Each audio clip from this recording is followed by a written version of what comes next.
আজকে আমি তোমাদের সঙ্গে উমানন্দের কথা নিয়ে আলোচনা করব। এই উমানন্দ ব্রহ্মপুত্রের বুকে গড়ে ওঠা ক্ষুদ্র নদী দ্বীপ। উমানন্দ গুয়াহাটি শহরে ব্রহ্মপুত্রের বুকে অবস্থিত।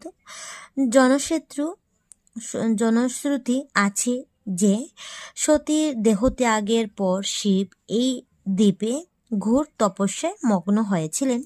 দেবতাদের অনুরোধে কামদেব তার ধ্যান ভগ্ন করতে গেলে শিবের তৃতীয় নেত্রের কোপে বিস্মীভূত হলেন। তাই দ্বীপটির বিস্মাঞ্চল নামে পরিচিত। ইংরেজরা এই ক্ষুদ্র দ্বীপটিকে ময়ূর দ্বীপ বলতেন। এই দ্বীপে আহোম রাজ স্বর্গদেব গদাধর সিং শিব মন্দির তৈরি করান।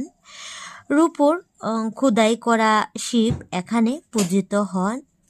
এছাড়া হরগৌরীর মন্দির, গণেশ মন্দির, হনুমান মন্দিরও আছে।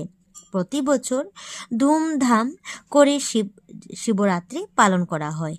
এই দ্বীপ বিভিন্ন প্রজাতির সোনালির বাঁদরের আবাসভূমি। মাজুলী ও উমানন্দ নদী দ্বীপ ব্রহ্মপুত্রের উল্লেখযোগ্য বিশেষত্ব।